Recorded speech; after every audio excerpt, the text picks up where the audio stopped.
Hi, Made to Crave Action Plan group. Hope everybody's doing great. Here we are at the end of week 4. We have one more week together in this study. We're going to be wrapping up sessions 5 and 6 next week, but we're not there yet. But we are really close to the end of the study. And, like I posted today, some of you may be having some mixed feelings about ending this study. Some of you are like, oh, it's about time. We've been doing this forever. Some of you, I know, are feeling like, I just don't think I can do this on my own. And some of you may feel so defeated that you're about to quit. Well, I am here to tell all of you, now's not the time to quit. Didn't we say we're making lifestyle changes, not study time changes, not changes for a few weeks or a few months, but changes that will help us in our lives. So now's not the time to quit. This is only the beginning. So come up with your plan now as to how you're going to keep going. How are you going to stay faithful to this? It has to be your choice. But let me tell you this. I can tell you why I believe God does not want you to quit on keeping yourself healthy. Because when He created you, He did it with a purpose in mind. And if we don't take care of ourselves, especially the things that are within our own choice range, that we have the choice in, if we don't take care of ourselves, nobody else is going to do it for us. Okay, Ephesians 2:10 tells us we are God's masterpiece. I love that. I'm a piece of the master? Really? I'm God's masterpiece? He has created us anew in Christ Jesus so we can do the good things He planned for us long ago. That is true. It's Ephesians 2:10, but guess what? We can't do the good things that He planned for us if we're not taking good care of ourselves. We actually could interfere with that, and we don't want to do that. We want God to be able to use us. And I love Jeremiah 29:11. But you might have heard this verse before. We use it a lot in online Bible studies. It's the verse that I used when I began these studies 3 years ago. For I know the plans I have for you, plans not to harm you, plans to give you hope in a future. Well, listen to what the translation of the message says. I know what I'm doing. Hello, don't you love the bossy God there? I know what I'm doing. I have it all planned out. Plans to take care of you, not to abandon you.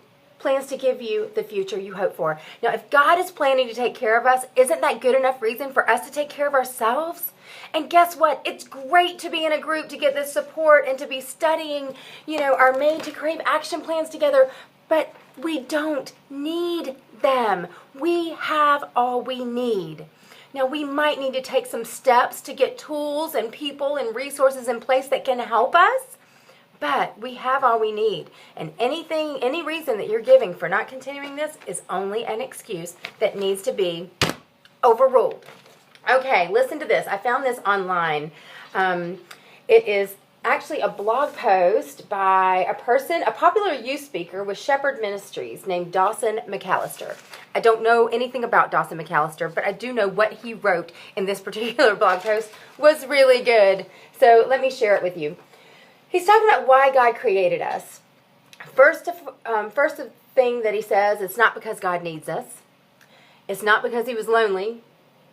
And He didn't make us to feed His ego. Like He didn't make us because He was craving to be worshipped. Of course, we worship the Lord and He loves that. But God is totally secure in who He is, whether we tell Him how great He is or not. Let's just get that straight. So, even though God doesn't need us, He chose to create us anyway. Did you ever think of why? And not just chose to create people, but honey, He chose to create you. Think about that. Say that right now. God chose to create me. Say what? Really? God, you chose to create me? Why? Oh my gosh. Because you're part of His plan. That's why. Listen to this. He chose to create us out of His great love. Jeremiah 31:3 says, I have loved you with an everlasting love. God loved us before He created us. And it's impossible to get our heads wrapped around that idea, he writes, but it's true. That's what everlasting love means. Oh, I love that. And then you know what? This is really cool. God created us to fulfill His eternal plan. Sister, you and me are part of God's eternal plan. What? Oh my gosh. He chose to make us a part of that plan. And so Finally, probably the most important part we play in God's plan is to point people to a life with God. And guess what? We're much more able to serve the Lord in ministry, to point people to God through His Son, Jesus Christ, if we're taking care of ourselves. We just are going to be better at it. We're going to be more confident. We're going to feel better. We're going to be healthier on the inside. You know, I know there's some things that we can't control. I'm talking about what we can control. So that's why we're here, you guys. It's important that we have a choice in all this. Take note of that. We do have a choice. God isn't going to force us. He created us, but He didn't make us pawns in His game of chess. We're not His toy soldiers. He gives us the freedom of choice. And so let's choose well. And today, I'm choosing not to quit on this lifetime journey because I'm worth it. Why? Because God created me in His image. It says so in the Bible. And I'm His masterpiece. And so are you.